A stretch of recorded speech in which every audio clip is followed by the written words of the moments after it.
I never considered myself beautiful, but I always knew I was smart. Intelligence seemed to me the one quality I could be proud of. As a teenager, I wasn't the girl everyone looked at.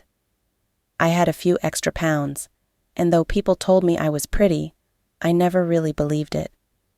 My friends were slim, confident, and attracted guys from a young age, while I stayed on the sidelines. I pretended I didn't care, that it didn't bother me. But inside, emptiness gnawed at me, and at night, I cried into my pillow.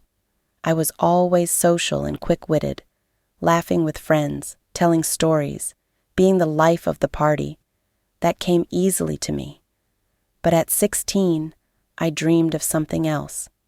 I wanted love, the kind they show in movies, the kind where your world stops because of one glance, where everything becomes as bright as a summer day. At that time, it seemed like I finally had a chance. A friend told me that her acquaintance liked me. He was older, confident, mature. I felt special, even chosen. We met, and for the first time in my life, I felt seen. But his attention turned out to be a trap. I remember everything in detail, how he offered me a glass of wine, how beautifully he spoke, how he convinced me I deserved care and attention. But then everything suddenly changed. His words became cold, his hands rough. I begged him to stop, but my words held no weight. When it was over, he simply tossed money for a taxi on the table and left, as if nothing had happened. I was broken. Shame burned me from the inside. I didn't tell anyone. It wasn't until a year later, when I met Jake, let's call him that, my future husband, that I gathered the strength to confess what had happened. Jake listened, and it seemed like he understood. His care became a light in the dark for me. He was my salvation, my first true love. Our relationship started like a fairy tale. Jake knew how to make each day special.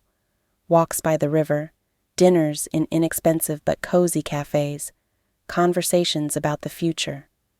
With him, I felt valued, loved for the first time. But then I learned he had another girlfriend and several casual affairs. Everything crumbled. It was a betrayal I hadn't expected. I was ready to leave, but then I found out I was pregnant. That changed everything. Jake broke up with the other girl, we got married, and I believed we had a chance at happiness. The first years of marriage were tough, but I held on. For the child, for love. But Jake changed. One day he suddenly declared that I wasn't the person he thought I was when we got married. He started accusing me of not being a virgin before marriage. He blamed me for everything that happened, saying it was my fault. Insults became a part of our daily life. I stayed silent, cried, endured, but one day I snapped. When I tried to explain myself, he would hit me. These moments became our reality.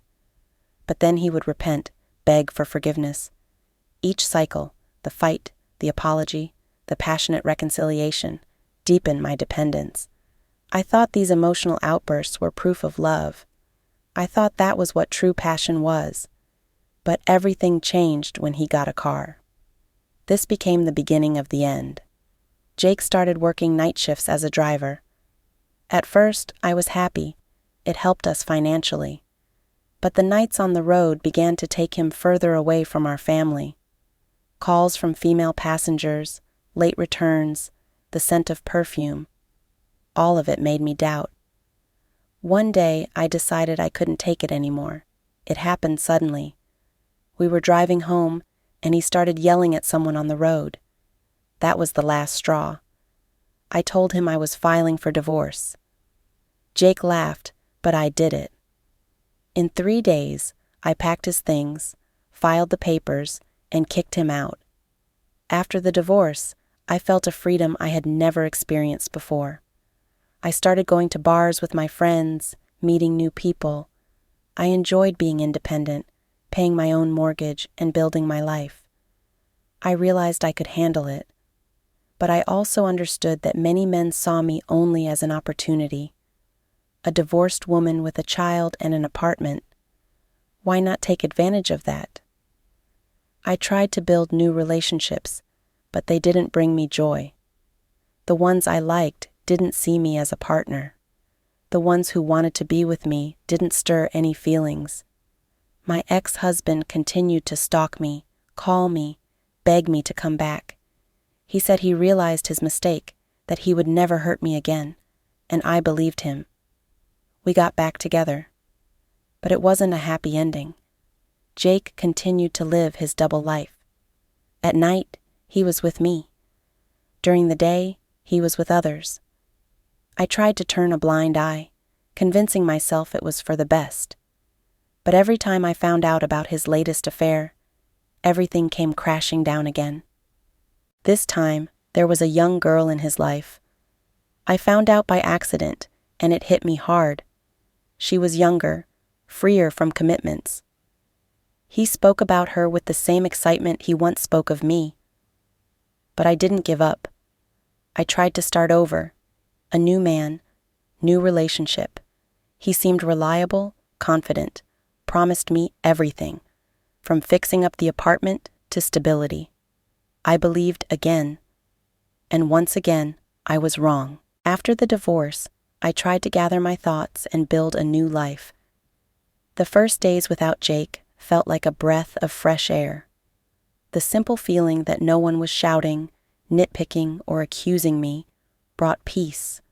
Peace I had long forgotten. I spent more time with my child, and in the evenings, I sat alone with a cup of coffee, contemplating my future. I wasn't naive. A divorced woman with a child and a mountain of debt.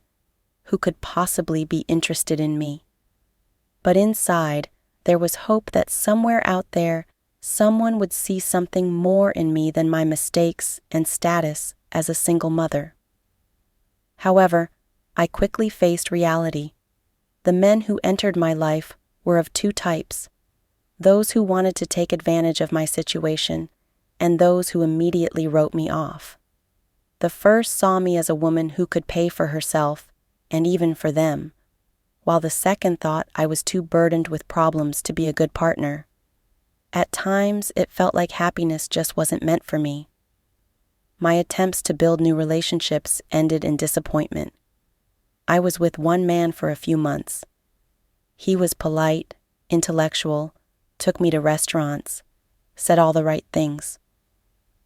But one evening, after dinner, he casually mentioned that he liked my apartment. Spacious, bright, comfortable. I heard something unsettling in his voice. It turned out this wasn't a random compliment. He asked if he could stay with me for a while, until his rental issues were sorted. That was the turning point. I realized that to him, I wasn't a woman, but a convenience. We broke up, and I was alone again. There were others, men who immediately wanted to marry me, seeing me as the perfect housewife and mother, but none of them touched my heart. They were kind, even generous, but I didn't feel what I should have felt. Every time they hinted at marriage, I felt an icy coldness inside. These relationships ended as quickly as they started. Still, no matter how hard I tried to move on from my past, Jake kept reappearing in my life. He was everywhere, calling, texting, showing up, sometimes out of jealousy, sometimes just to remind me of himself. He'd say I was the only one for him, that he had realized his mistakes. And oddly enough, I believed him. I wanted to believe him. My love for him was like an addiction that couldn't be shaken. Each of his words reminded me of the happy moments we once shared. I forgot the pain, the betrayals, the humiliations. It seemed like if we tried, everything would be okay again. We started seeing each other. Jake would spend evenings at my place, talk to my daughter, promise me things would get better. But I couldn't help but notice he had changed. He became different, more withdrawn, more secretive. His phone was always with him. Where before he would leave it on the table, now he kept it in his pocket, on silent. It felt odd, but I tried not to focus on it. I thought it was just a habit. Everything became clear when I saw a pop-up notification one day. It was a message from a woman. I didn't remember her name, but the text stuck in my mind. "I miss you." My heart froze. It felt like a slap in the face. That night, I couldn't sleep. Jake noticed I was upset, but instead of explaining, he told me I was being too suspicious, that it was just a friend. His words were nothing but empty noise. I realized I had once again become part of his lie. I had returned to the very place I had tried so hard to leave. At the same time, a new man entered my life. Let's call him Mike. He was the complete opposite of Jake, calm, balanced, stable in life. Mike said he wanted to be my support, that my past didn't matter to him, that he was ready to take on all my problems. He offered to pay off my debts, talked about renovating my apartment, about our life together. He had everything I seemed to need. But I couldn't love him. I tried. I carefully convinced myself that he was the right choice. But the more I tried, the more I realized I couldn't feel anything for him except gratitude. With Mike, I quickly understood that his promises were empty words. Soon after we met, he started renovating my apartment. He changed the ceiling, tore apart the kitchen and bathroom, and then simply disappeared. I was left in a half-destroyed apartment with debts and no money. His long-awaited financial promises turned out to be a fantasy. I kicked him out, but his presence left another crack in my life. I was alone again. Meanwhile, Jake continued to drift further away. He came less often, spoke to me less. I knew there was someone else, but he denied it. He said he was working, that he was tired, that I was imagining things. But I saw the way his eyes lit up when he received another message. It was familiar. I knew what it felt like when someone was in love. But that someone wasn't me. After I kicked Mike out, my life turned into chaos once more. The house I lived in seemed emptier than ever. The broken renovations were a constant reminder of how easily I had trusted someone who turned out to have no intention of keeping his promises. All he left behind was dust, garbage, and the need to deal with debts. Jake, of course, knew everything. He always found a way to be there whenever another crisis hit my life. It seemed like he was just waiting for these moments to remind me of himself. He would come over, help me tidy up the apartment a little, buy groceries, and then sit at the kitchen table as if nothing had ever happened between us. I wanted to believe this was his way of taking care of me. But deep down, I knew that his actions always had a hidden motive. This time, he was especially attentive. Jake seemed different, calmer, more focused. It reminded me of the person I had once loved. His presence once again brought me comfort. We started spending more time together. He was staying at my place again, spending evenings with my daughter, saying he wanted to be near us. I couldn't help but notice how hard he was trying. And this time, I almost believed he had changed. But something still wasn't right. Every time he left the house, I caught myself thinking about his return with anxiety. His phone was always out of my reach. He could disappear for hours under the pretext of work, but would leave no trace of what he was doing. I tried not to think about it. I told myself that these were my fears, that I was just overthinking. But inside me, there was a certainty that the truth would come out sooner or later. In the meantime, I found out I was pregnant again. It came as a surprise, but not a shock. I already had the experience of motherhood, and I knew I could handle it. But this time, everything felt different. This pregnancy didn't bring me joy. I felt tired, drained, as though my entire life was revolving around trying to hold on to someone who didn't want to stay. Jake didn't know about the pregnancy. I was afraid to tell him, not because I thought he wouldn't accept the news, but because I knew it wouldn't change anything. I decided to keep the child. This was my decision. No circumstances, no man in my life could dictate what I should do anymore. I understood it wouldn't be easy, that with financial struggles and no support, I would face even more challenges. But I also knew I could handle it. I had been through this before. Everything became clear one night when Jake stayed over at my place. He fell asleep on the couch, leaving his phone on the table. This was the first time in a long while that he hadn't kept it with him. My heart was racing.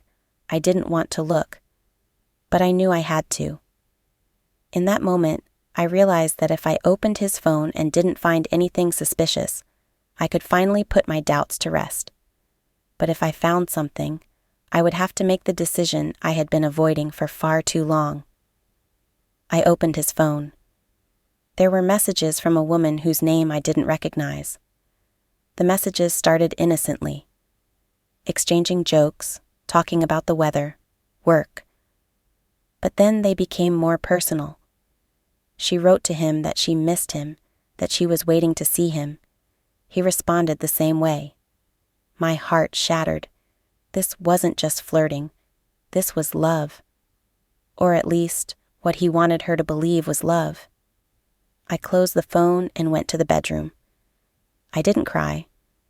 It was a strange feeling, complete emptiness. I sat on the edge of the bed, looking out the window, wondering what I should do now. Jake wasn't someone who could change his nature. I had known that from the start. But this time, I couldn't ignore the truth. When he woke up in the morning, I didn't say anything. I made breakfast, sent him off to work, and returned home. But now I knew our paths had to part. For good. I couldn't allow myself to become a victim of his lies again. I deserved more. My children needed an example of strength and resilience, not constant betrayal. After that morning, when I learned the truth, I felt different, not empty or humiliated, but strangely calm. It was as if something inside me clicked, fell into place. Jake wouldn't change. And that wasn't my fault. He was who he was. And I was tired of trying to be the one to fix his mistakes. I gave myself time, not to come up with a plan or sort through my feelings, but to accept this peace, to let it settle within me. I stopped calling him first, stopped waiting for him to show up. Every time he came over, I was polite, but nothing more. He noticed, of course. Jake was always sensitive to being ignored, especially by me. He started asking what was going on, trying to reconnect. But this time, I didn't want to talk. I just watched him, listened to him make excuses, promise, assure me. All of it seemed like empty noise. Meanwhile, life went on. I focused on my daughter, prepared for the arrival of the second child. My job became the only anchor of stability. It was a place where I could focus on something important, feel competent and needed. Financially, things were tough, but I was managing. It became my personal challenge, to prove to myself that I could do everything on my own. Jake still came around, still tried to be part of my life. He didn't know about the pregnancy. I didn't see the point in telling him. Every time he tried to get closer to me, I felt an invisible wall rise between us. It was impenetrable. Not because of his infidelity, but because of my realization that I no longer wanted to fight for his love. I no longer wanted to live his life, be part of his endless manipulations. The day came when he noticed the changes. It was inevitable. He came over in the evening as usual and started talking about his plans, how he wanted to get a new job, how he was going to fix everything, be better for us. I looked at him and felt only pity. Pity for him and for myself. Because for so long, I had believed in these promises, accepted them as truth. But now I knew they were nothing more than words. When he finished, I calmly said, "I don't want to hear this anymore. Jake, you won't change. You've never been the one who could make me happy, and I don't want to try anymore." He looked at me in disbelief, then started arguing, assuring me that I was wrong.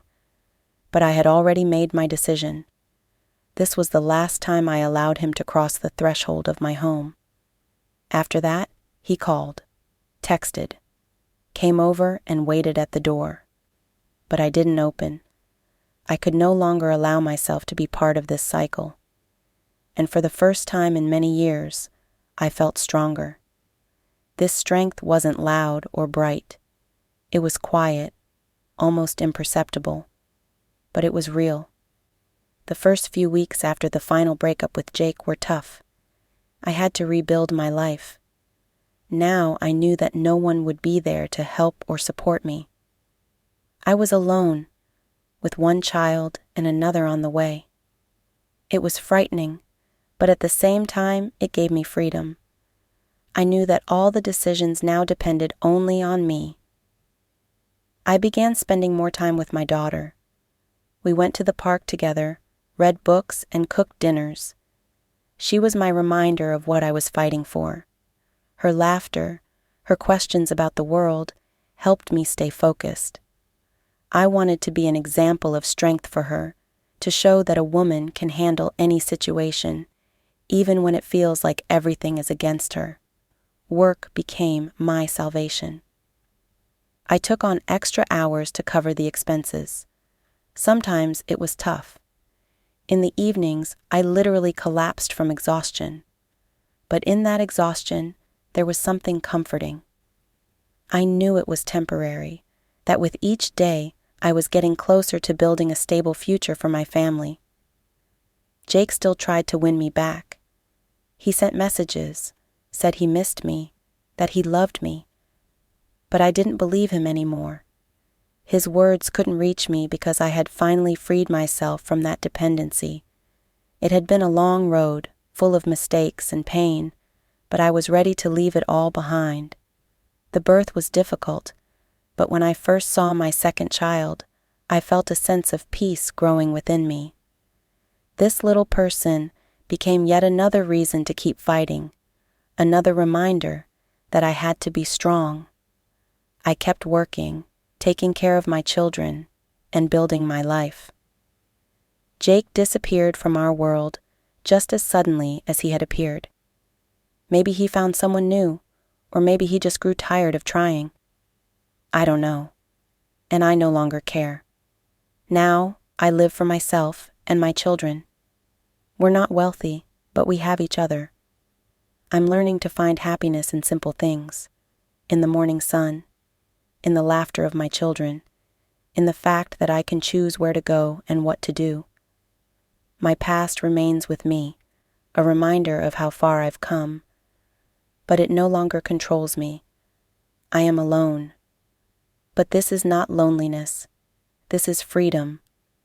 The freedom to be myself without the fear that someone will betray me or shatter my world. And I know that, no matter how hard it gets, I will make it.